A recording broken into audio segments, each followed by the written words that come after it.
Will I ever be able to change? I used to look upon people who were trying to be happy and people who would talk to themselves in a positive way and they would try to like change their minds, and they would do all this self talk, self help bullshit. I looked at all that with so much anger and so much venom. And I just thought that those people were just lying to themselves. The world is cruel and the world doesn't give a shit about you. And to tell yourself anything else would be just a lie. That's how I used to feel. I used to actually believe that happiness just was not a real thing. I've read some of my journals and stuff from when I was younger. And I just truly believed in my heart of hearts that happiness was not real at all. And anybody who seemed happy was just lying to themselves, and they were building up to this big crash in their life where they too themselves would realize they've never been happy. They were just lying to themselves. I was convinced of that completely. And I think that version of me would hate the person that I am today. But at the same time, he would be jealous because I think throughout all that anger and venom and throughout all my just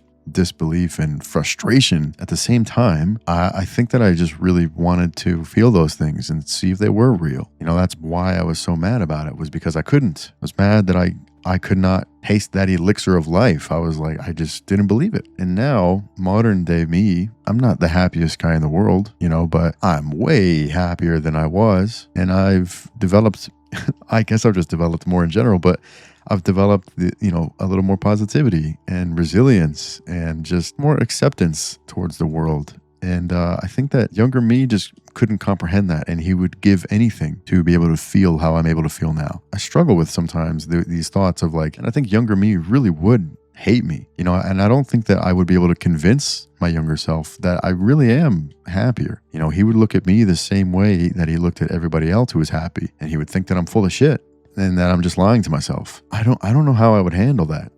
I would want more than anything to convince the kid that, dude, life changes, life goes on, you grow, you experience more. Because at that time, I was dealing with great loss in my life. I lost my mom when I was 14, and it totally changed everything for my life forever. But for a long time there, like I said, I just felt like positive emotion was a sham.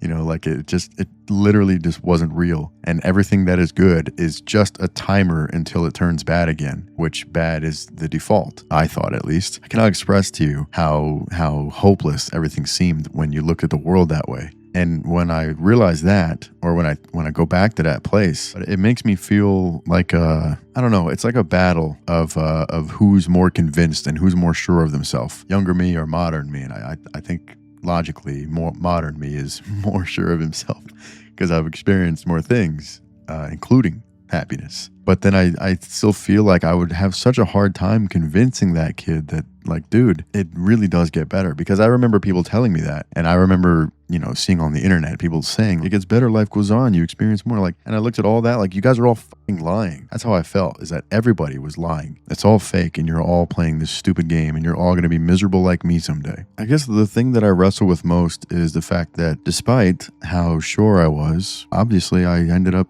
changing. I think that I would try to tell him, if given the chance to speak face to face with him, look at me, man. Look at me now. I'm not on top of the world, but I am still in the world. And if you continue on that path you're on, you won't be. You just won't be. Look at how miserable you are. Look at how much you hate everything around you. You're going to die.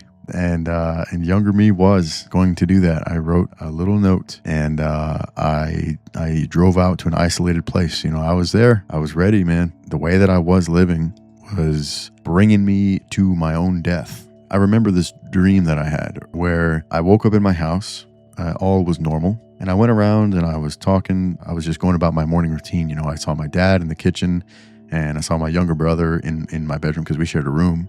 So I saw him, and I was just going about. I wasn't really talking to anybody, but, I saw them around, and I just thought it was a regular day. And as I continued, there was quite a few people that lived in my house, and I was trying to walk past somebody. So I went to put my hand on their shoulder just to let them know, hey, I'm going to move past you.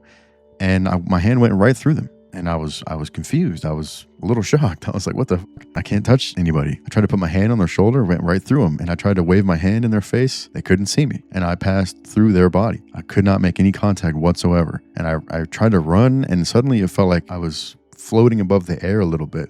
And it's like I was running on air. I could move but it was like I was in a vacuum and I was trying to run, not even on ice, but through smoke. Like I was trying to run and float, and it was just the weirdest feeling. But I made my way towards my dad. I was trying to yell. I was trying to get his attention and see if he could see me, and he couldn't see me either. He had no idea I was there. But you know what? I did see, he looked sad. And for many years up to that dream, I had always been so worried that something terrible would happen to my dad because, of course, I had lost my mom. So naturally, I would expect the worst for my dad. And so I remember in the dream, he looked like he was crying. And then as I looked around the house, panicking more and more, I realized everybody was crying. Everybody was sad. And I was like, what the happened? Like, what? Nobody can see me. Why is everybody sad? What's going on here? And I was becoming more and more panicked by the second. My heart was racing. And I tried to sit down on my brother's bed, my younger brother's bed, right next to him, and just put my arm around his shoulder and like look him right in the eyes and try to say to him, hey man, can you hear me? Please tell me if you can hear me because I'm really freaking out. And he couldn't, he gave no reaction. And my arm, again, passed right through his shoulders. And I just felt so, I can't even describe the feeling. I just was sheer panic, and my blood ran cold in my body, and I just felt utterly terrified. And I realized when I sat there next to him that I had died. I realized that I had done it. I followed through, and it was over. There was no more time for me to try to help anybody else. There was no more time to talk to anybody. There was no more time to tell my dad that I loved him. And I already hadn't been able to tell my mom for so long, but now I couldn't tell anybody. And it fucking broke me. I sat there next to my little brother bawling, and I went around the house still, and I tried to talk to my family, and I was just accepting that I was gone and that they couldn't hear me anymore. It was over. My life was over. I felt just regret. There were still things I wanted to do. I didn't really want to die. I wanted to tell people that I loved them still. At least. I don't know what the hell else I wanted to do, but I at least wanted to be able to do that because I couldn't tell my mom anymore. And these guys, I could still tell them. At least I was able to until that point. And that dream changed my whole life. It changed everything because, luckily enough, I was able to wake up and it wasn't real. It was just a dream. It wasn't real, and I was still alive. And my voice worked, and I could touch people, and they could see me. It was just a dream. And I think that one thing changed everything for me. Because I was still really depressed for a long time, and I was still, anxious, and I had so many things going on. But in an instant, in one dream, I realized that the thing I don't want is to die. Absolutely not. It's not an option. It's not on the table. Can't do it. Gotta just keep walking and figure this shit out, And that has carried through to me today. I haven't thought about this dream in this much detail in a long time. I remember it happening. Of course, it's always my reference internally when I'm sad. It's always my kind of North Star in a way to keep going. But it fundamentally changed me, and it was the spark that allowed me to change and grow. And so if I did meet my younger self, before that dream had occurred, I think I would just tell him about it. I would tell him how it felt to die and how helpless I felt, and how guilty I felt, and how all I wanted was just a little more time. The only way to get more time would be to change. And maybe that would be able to convince him, could convince me.